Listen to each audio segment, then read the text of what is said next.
একদম ঝটপট কোনো রকম ঝামেলা ছাড়াই পাকা আমের এই ডেজার্টটা তৈরি করে দেখুন। এই গরমে খেয়ে পুরো তৃপ্তি পাবেন। মন প্রাণ জুড়িয়ে যাওয়া মতন একটা রেসিপি।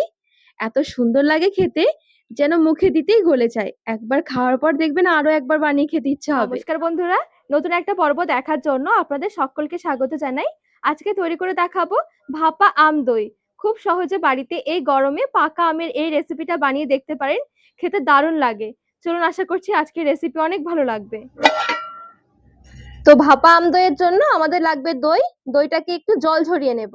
দইয়ের মধ্যে কিন্তু বেশ অনেকটা পরিমাণে জল থাকে, তো সেই জন্য একটা সুতির কাপড়ের মধ্যে দইটা নিয়ে নেব। এক্সট্রা জলটা নিচে ঝরে যাবে। আর আমি এখানে 600 গ্রাম টক দই নিয়েছি। আপনারা চাইলে কিন্তু বেশি কম নিতে পারেন। এইভাবে করে রেখে দেব।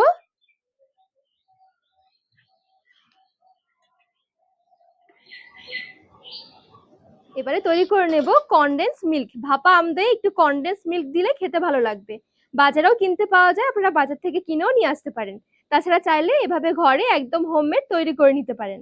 এদিকে একটু বড় সাইজেরই একটা কাপ নিয়েছি। এই কাপের মধ্যে হাফ কাপ নিয়েছি চিনি। মাপটা ঠিক রাখতে হবে। আপনারা চাইলে যে কোনো বাটি বা যে কোনো গ্লাসে করেও মেপে নিতে পারেন। এবারে ঠিক এই কাপ মেপেই 1 কাপ নিয়ে নিচ্ছি দুধ। দুধটা আগে থেকে আমি একবারের মতন একটু ফুটিয়ে রেখেছিলাম।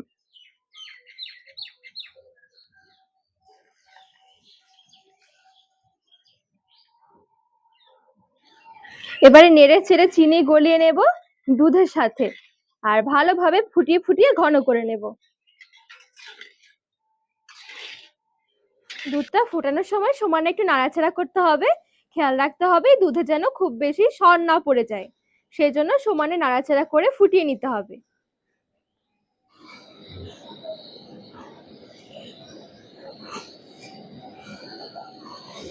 এখানে 3 থেকে 4 মিনিট মতন আমি জাল দিয়ে নিয়েছি। আর দেখুন আস্তে আস্তে কিন্তু এটা অনেকটাই ঘন হতে শুরু করেছে। তো জাল করে করে আরেকটু ঘন করে নেব।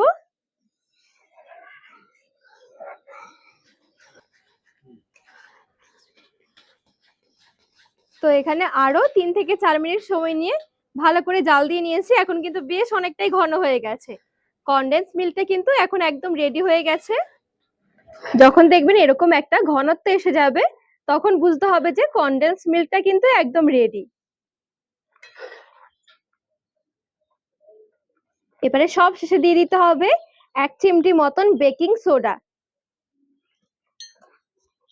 ভালো করে মিশিয়ে নেব।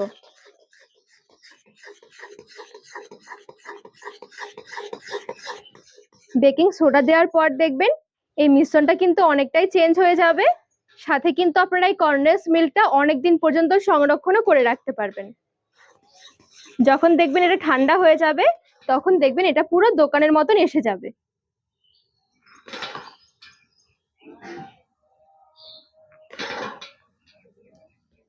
এবারে নামিয়ে সাইডে সরিয়ে রাখছি আর ভালো করে ঠান্ডা করে নেব। এবারে নিয়েছি এদিকে আম। খুব বেশি আমের দরকার হবে না, আমি দুটো পাকা আম নিয়ে নিচ্ছি। আমগুলো যেন একটু মিষ্টি হয় আর একটু পাকা হয় সেই দেখে নেবেন। আম দুটো এবারে কেটে নেব।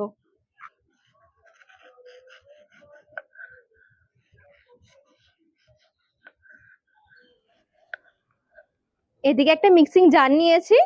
এবারে খোসা ছাড়িয়ে আমগুলো মিক্সিং জারে একবারে নিয়ে নিচ্ছি।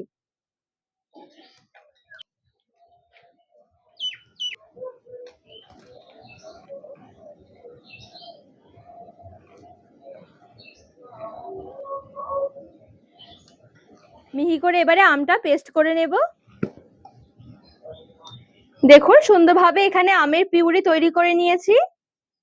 দই যে এদিকে জল ঝরাতে রেখেছি বেশ অনেকক্ষণই হয়ে গেছে। এই দেখুন কতটা পরিমাণে জল বেরিয়েছে।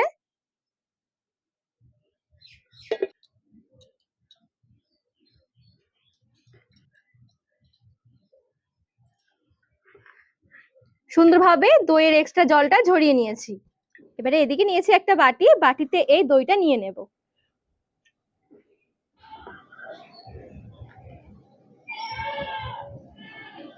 সবটুকু দই এখানে আমি নিয়ে নিয়েছি। আর এদিকে যে কনডেন্স মিল্ক তৈরি করে রেখেছিলাম, এখানে কিন্তু সুন্দরভাবে এটা ঠান্ডা হয়ে গেছে। আপনারা এই আম ভাপা দইটা কিরকম মিষ্টি খেতে পছন্দ করবেন সেই অনুযায়ী এখান থেকে কনডেন্স মিল্ক দিয়ে দিতে হবে। আর এই পর্যায়ে কনডেন্স মিল্কটা যদি একটু ব্লেন্ড করে নেওয়া যায় মিক্সিং জারে, তাহলে দেখবেন পুরো দোকানের মতন দেখতে লাগবে। যেহেতু আমি এখানে মিক্স করবো সেজন্য আর ব্লেন্ড করলাম না। সাথে মিক্সিতে করে রাখা আমের পিউরি নিয়ে নিচ্ছি। হুইক্সের সাহায্যে ভালো করে এবারে সবকিছু একসাথে মিশিয়ে নেব।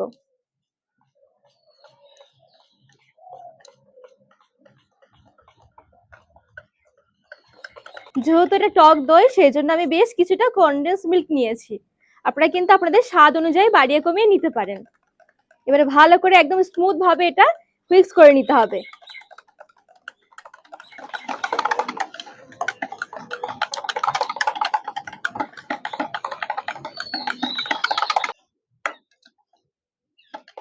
সুন্দরভাবে এখানে হুইক্স দিয়ে মিশিয়ে নিয়েছি। আর এখানে ঘনত্ব দেখুন ঠিক এরকম থাকবে, কোনোভাবে কিন্তু এটা পাতলা হবে না। কালারের জন্য একটু ফুড কালারও নিতে পারেন, তো আজকে ফুড কালার দেবো না, নর্মাল ভাবেই তৈরি করব। এদিকে একটা ছোট সাইজের বাটি নিয়েছি, চাইলে যে কোনো টিফিন কৌটো বা যে কোনো বাটিতেও কিন্তু এটা ভাপাতে পারেন। এবারে সামান্য একটু বাটার নিয়ে বাটারটা চারিদিকে ভালো করে লাগিয়ে নিতে হবে। চাইলে কিন্তু আপনারা এই বাটারের পরিবর্তে অল্প একটু ঘি অথবা সাদা তেলও নিতে পারেন। এবারে দিয়ে দিচ্ছি একটা বাটার পেপার। যদি এই বাটার পেপার হাতের কাছে না থাকে, নর্মাল একটা কাগজ নিয়েও একটু বাটার বা তেল লাগিয়ে নেবেন, তাহলে দেখবেন সুন্দর বাটার পেপার তৈরি হয়ে যাবে। এইভাবে করে একটু মোলটা রেডি করে নিচ্ছি। এবারে এদিকে যে তৈরি করে রেখেছিলাম দই আম সবকিছু মিশিয়ে এবারে এই মিশ্রণটা বাটিতে নিয়ে নিচ্ছি।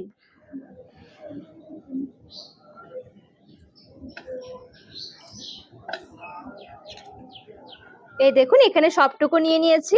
এভাবে করে একটু ঝাঁকিয়ে নিতে হবে। গ্যাস ধরিয়ে এদিকে একটা হাঁড়ি বসিয়ে দিয়েছি। বেশ খানিকটা জল নিয়ে নিচ্ছি। এবারে জলের মধ্যে বাটিটা ধরে বসিয়ে দিচ্ছি। আর এখানে জলটা এমন ভাবে থাকবে বাটির যেন অর্ধেকটা হয়। হাঁড়ির ঢাকনা দিয়ে দিচ্ছি। এবারে 15 মিনিটের জন্য মিডিয়াম আঁচে ভাপিয়ে নেব। 15 মিনিটের বেশি কিন্তু ভাপানো যাবে না, বেশি ভাপালে আবার শক্ত হয়ে যাবে, খেতে ভালো লাগবে না। তো এদিকে 15 মিনিট মতন আমি ভাপিয়ে নিয়েছি। দেখবেন এটা সুন্দরভাবে এরকম ফুলে যাবে। আর এটা হয়েছে সেটা বোঝার জন্য এভাবে করে একটু আঙ্গুল দিয়ে চেক করে নেবেন, দেখবেন এটা ধরলেও না হাতের মধ্যে লেগে আসবে না। তাছাড়া একটা চামচ দিয়েও চেক করে নিতে পারেন। এই দেখুন চামচের গায়ে কিন্তু কোনোভাবেই লেগে যাচ্ছে না, শুকনো হয়ে গেছে, তার মানে এটা রেডি। এবারে হালকা হাতে উঠিয়ে ভালো করে ঠান্ডা করে নেব। নর্মাল ফ্রিজে রেখে একটু ঠান্ডা করে নিয়েছিলাম। ঠান্ডা হয়ে যাওয়ার পরে কিন্তু এই বাটি থেকে বের করতে হবে, তা না হলে এটা ভেঙে যাবে। তো ছুরির সাহায্যে একটু সাইড গুলো ছাড়িয়ে নিতে হবে, এমনিতেই দেখবেন এটা সুন্দরভাবে উঠে আসবে। ওপরে একটা প্লেট দিয়ে উল্টে দিচ্ছি। খুব সহজে দেখবেন বাটি থেকে বেরিয়ে যাবে, কোনো ঝামেলাই মনে হবে না। ওপরে একটু বাদাম কুচি দিয়ে সাজিয়ে নিচ্ছি, দেখতে আরো বেশি ভালো লাগবে আর খেতেও ভালো লাগবে। তো দেখুন রেডি হয়ে গেল আম ভাপা দই। এই গরমে কিন্তু এই ঠান্ডা ঠান্ডা ডেজার্টটা একবার হলেও বাড়িতে বানিয়ে দেখতে পারেন। বেশ মজার একটা রেসিপি। একবার বানিয়ে খাওয়ার পর দেখবেন আরো একবার হয়তো বানিয়ে খেতে ইচ্ছে হবে। এতটা নরম তুলতুলে স্মুথ হয় যে মুখে দেওয়ার সাথে সাথে দেখবেন গলে যাবে।